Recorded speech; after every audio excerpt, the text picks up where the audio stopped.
Bună dimineața, prieteni! De la Oradea este marți, 28 mai și aș vrea să vă arăt ultimele noutăți din crescătoria noastră de zbor. Haideți să vedem ce fac femelele noastre astăzi, după antrenamentul de dimineață, după ce au mâncat, să vedem ce fac, să le întrebăm cum se simt și să discutăm puțin de ultima etapă. Suntem în fața volierelor, femelele sunt pe boxele lor, stau destul de liniștite.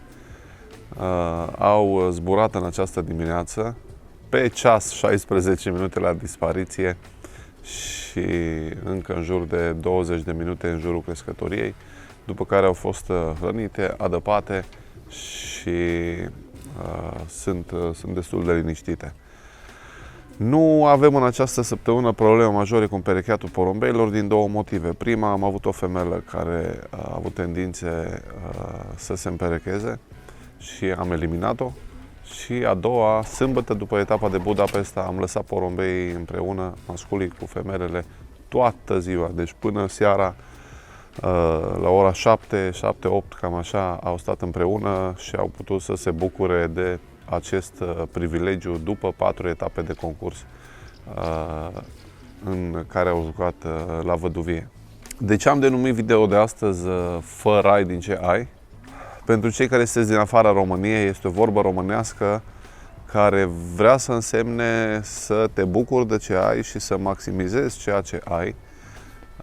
Și am ales acest video tocmai pentru că am fost întrebat de niște prieteni: bă, ai început să joci viteză? După 4 etape de viteză excepționale, sâmbătă la Budapesta, 210 km, am avut o sosire excepțională, cele două femele ale noastre, 749 și 998, pe care le-am primit cadou de la Cosmin Dobre de la București în urmă cu 3 ani de zile.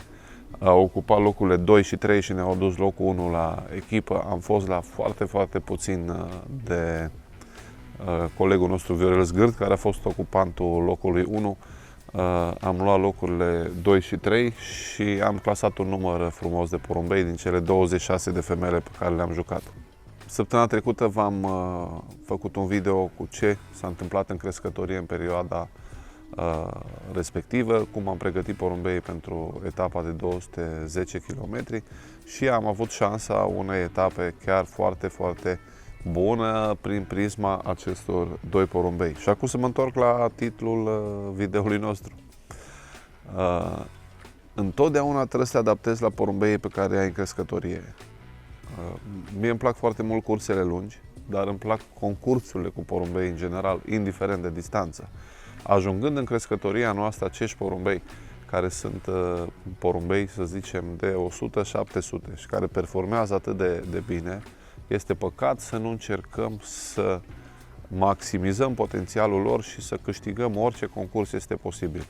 Așa că fii foarte atent la materialul pe care l-ai disponibil în crescătorie. S-ar putea să fie porumbei de viteză de mifon, s-ar putea să fie porumbei de fond, s-ar putea să fie porumbei de general. Uită-te unde performează bine porumbei tăi, la ce distanțe și maximizează asta. Până la urmă, un concurs de 200 km poate să fie la fel de frumos ca un concurs de 1000 de km.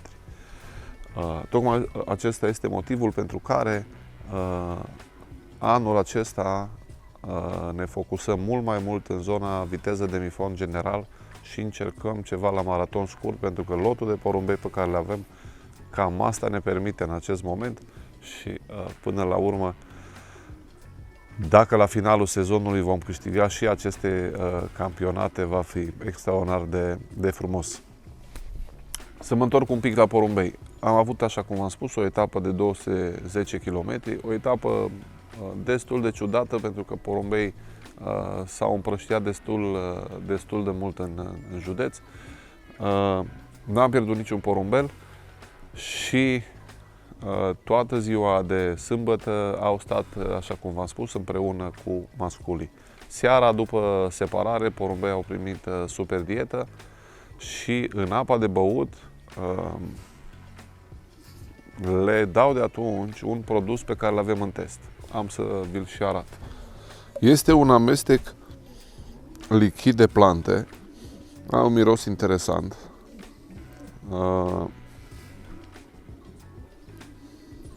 Este prima mostră care a fost creată după rețetele Irinei Bunescu în laboratoarele noastre.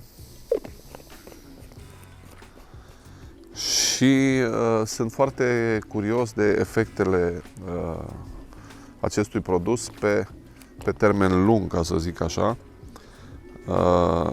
Am făcut o cură înainte de etapa 2, sosiri foarte bune.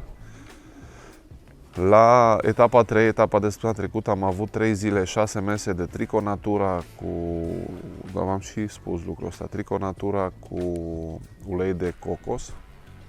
Iar acum, din nou, de sâmbătă seara, sâmbătă, duminică, 2 ape, luni, 2 ape și marți, le dăm acest produs pentru căi respiratorii 100% natural.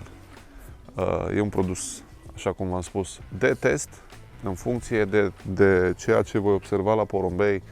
Vom trece în faza a doua a testării, vom face mult mai multe mostre pe care le vom distribui mult mai multe crescătorii și dacă toate feedback-urile sunt ultra pozitive, va deveni unul din produsele noastre. Dar asta dau porumbeilor în acest moment. Tot sâmbătă seara am pus pe boabe pentru prima dată Protein Plus cu Magic. N-am mai pus Magic în apă, l-am pus pe boabe. N-am dat uleiuri pentru că nu dau uleiuri la sosirea din concurs și așa ficatul este destul de obosit. Iar de atunci primesc mâncare curată, super dietă. Diseară vor primi pentru prima dată o alună pe porumbel.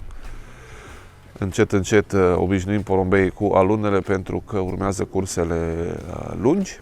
Joi dimineața, porumbei, noi vom îmbarca teoretic vineri. Joi dimineața, porumbei vor primi Healthy Oil cu Vita Mineral și o tabletă de Fly Power pe cioc. Având Fly Power sub formă de tablete și având porumbei puțin, prefer să utilizez această formă care știu sigur că merge exact la țintă. Sâmbătă seara, după sosirea porumbeilor, porumbei au primit Yellow Drops pe cioc și aseară, luni seara, le-am dat porumbeilor o tură de rozitol pe nări pentru curățarea mucusului nărilor. Bineînțeles, după acest amestec de plante va urma Magicul, Impactul, joia înainte de plecare și programul nostru, să zic așa, tradițional. Vineri vom îmbarca pentru prima etapă de demifond, 370 de km pentru noi, urmând ca a doua etapă de demifond cu îmbarcare de 2 zile, 490 de km, Trebic, să se facă peste 2 săptămâni. Încet, încet intrăm în partea mai dură, mai grea a sezonului și, bineînțeles, se vor schimba lucruri și în administrarea suplimentelor. Până acum am mers foarte soft pe ceea ce înseamnă condiționatoarele și energizantele de concurs. Deci, până la urmă, v-am prezentat și rezultatul etapei și ceea ce facem cu porumbei, dar mai mult vreau să vă spun să fiți atenți la porumbei pe care aveți în crescătorie, unde și cum performează și să vă focusați pe porumbei care performează pe anumite distanțe, pentru că este păcat să ai în crescătorie un porumbel cu un potențial enorm la o anumită categorie și tu să nu-l exploatezi, ca să zic așa. Despre rezultatele porumbelor vom discuta la finalul sezonului, despre campionate, puncte și așa mai departe. Până atunci eu rămân cu bucuria unei etape frumoase, reușite, în care am avut cele două femele au sosit deodată, amândouă locurile 2 și 3 din 6600 de porumbei și un punctaj foarte bun la crescător, 0,75 de puncte. Încă un loc 1. Știți că ne plac foarte mult locurile 1. Porumbeii, Cristi, poți să și filmezi. Porumbeii stau destul de liniștiți. Nu e o zi din acelea foarte, foarte agitate. La asta ajută și faptul că sâmbătă au stat cu masculii toată ziua și probabil și alți factori care le fac să fie relaxate. Cam atât pentru acest video. Dacă v-a plăcut, dați un like. Dacă nu v-ați abonat încă, vă invit să o faceți și mai ales aștept în comentarii părerea voastră sinceră despre videouri și sfaturi pe care cu drag aștept să mi le dați pentru a îmbunătăți performanțele. Multe salutări de la Oradea!